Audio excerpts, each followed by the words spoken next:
Hi friends, welcome to Jeba webcam channel. நான் உங்கள் doctor Jebaraj பேசுகிறேன். இன்றைக்கி நம்ம சமையலில் ருசியான கோவக்காய் பொரியல் எப்படி செய்கிறது என்பதை பார்க்கலாம். வீடியோவை கம்ப்ளீட்டாக பாருங்கள், லைக் பண்ணுங்கள், சேனலை சப்ஸ்கிரைப் பண்ணுங்கள். Let's enter into the video. இப்போ நான் ஒரு கோவக்காயை நீளமாக வெட்டி வச்சுருக்கிறேன். ஒரு கோவக்காயை 4 பீஸாக வெட்டியிருக்கிறேன். நீங்கள் இந்த மாதிரியும் வெட்டலாம், ரவுண்டாகவும் வெட்டிக்கலாம். பெப்பர் ஃப்ரை பண்ணுறதுக்கு இந்த மாதிரி நீட்டமாக வெட்டினீங்கன்னா it will be more tasty. அதே மாதிரி ஒரு வெங்காயத்தையும் நான் சாப் பண்ணி வச்சுருக்கிறேன்.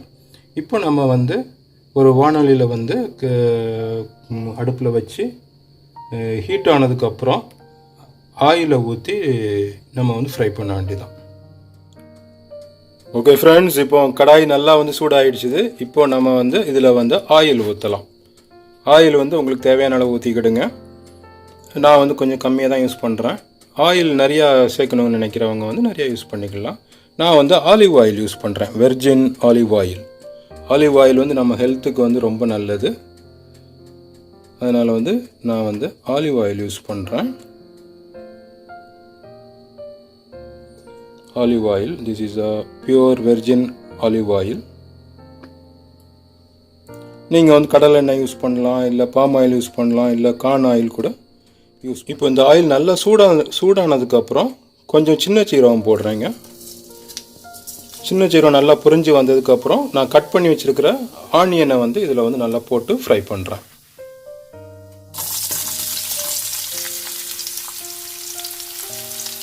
ஓகே, ஆனியன் போட்டாச்சுங்க. இப்போ அந்த ஆனியனை நல்லா கிளறி விட்டு நல்லா ஃப்ரை ஆகணும். ஒரு 2-3 மினிட்ஸ்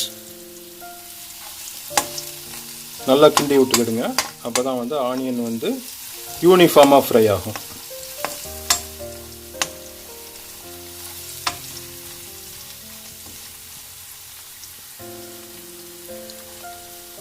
கொஞ்சம் வெயிட் பண்ணலாம் ஆனியன் ஃப்ரை ஆகிற வரைக்கும். ஓகே, இப்போ ஆனியன் நல்லா ஃப்ரை ஆகிடுச்சுது. இப்போ நம்ம கட் பண்ணி வச்சுருக்கிற கோவக்காயை இதில் போடலாம்.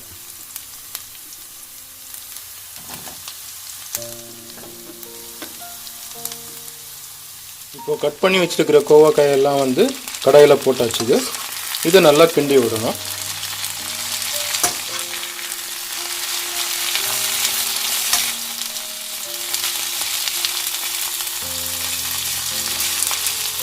நல்லா கிண்டி விட்டுட்டு கொஞ்சம் லைட்டாக மஞ்சள் தூள் போட்டுக்கலாம். மஞ்சள் தூள், உப்பு சேர்த்துட்டு தண்ணி ஊற்றி வேக வைக்கணும். இப்போ நான் உப்பு போடுறேங்க. உப்பு நான் கல் உப்பு யூஸ் பண்ணுறேன். கல் உப்பு கொஞ்சம் போட்டாலுமே உப்பு நல்லாயிருக்கும். கல் உப்பு உடம்புக்கும் ரொம்ப நல்லது, பவுடர் சால்ட் யூஸ் பண்ணுறதோட. ஸோ நீங்களும் கல் உப்பு முடிஞ்சால் யூஸ் பண்ணுங்கள். நெக்ஸ்ட்டு மஞ்சள் தூள், டர்மரிக் பவுடர். இப்போ நான் டர்மரிக் பவுடர் சேர்க்குறேன். மஞ்சள் தூள், இப்போ மிளகாய் தூளும் நான் சேர்க்குறேன். பெப்பர் இப்போ சேர்க்க வேண்டாம். தண்ணி ஊற்றி வேக வச்சதுக்கப்புறம் வெந்ததுக்கப்புறம் கடைசியில் சேர்த்துக்கலாம். சரிங்களா? வத்தல் தூள் நான் குறைவாக தான் சேர்த்துருக்குறேன். ஏன்னா நான் இதில் பெப்பர் சேர்க்குறதுனால அந்த பெப்பர் காரம் ஜாஸ்தியாகணும். ஏன்னா இது நம்ம செய்கிறது கோவக்காய் பெப்பர் பொரியல். ஓகே, இப்போ இதை நல்லா கிளறி விட்டுடலாம். கிளறி விட்டுட்டு கொஞ்சம் தண்ணி ஊற்றி நன்றாக மூடி வச்சு வேக வைக்கணும். இப்போ தண்ணி ஊற்றிடலாம் ஒரு கிளாஸில். ஓகே, இப்போ ஒரு பிளேட் வச்சு நல்லா மூடி வச்சு காயை வேக வைக்கணும். சூப்பரான கோவக்காய் வறுவல் ரெடி ஆகிட்டே இருக்குது.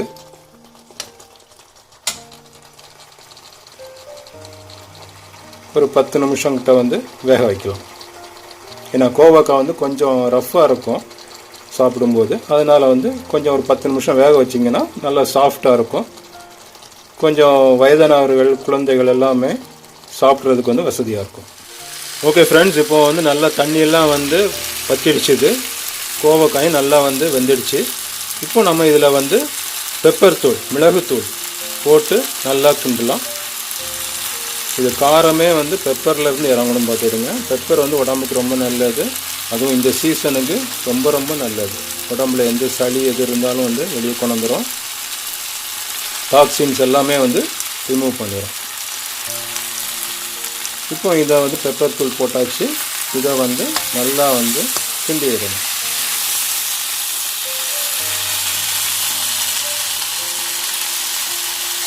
ஒரு 3 மினிட்ஸ் நல்லா கிண்டி விட்டுட்டு சுவையான பெப்பர் கோவக்காய் வறுவல் ரெடி.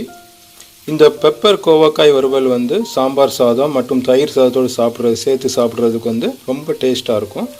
இந்த கோவக்காய் பொரியலோடு சேர்த்து நீங்கள் வந்து கொஞ்சம் தேங்காய் துருவல் வேணுமென்னா சேர்த்துக்கொள்ளலாம். நான் வந்து சேர்க்கல. நீங்கள் வேணும்னா தேங்காய் துருவி கொஞ்சம் வந்து துருவல் சேர்த்துக்கலாம். தேங்காய் துருவல் சேர்த்துக்கலாம். டேஸ்ட்டாக இருக்கும். ஓகே கைஸ், வீடியோவை கண்டிப்பாக வந்து கம்ப்ளீட்டாக பாருங்கள். உங்கள் ஃப்ரெண்ட்ஸ்கிட்ட வந்து ஷேர் பண்ணுங்கள். சேனலை வந்து சப்ஸ்கிரைப் பண்ணுங்கள். See you.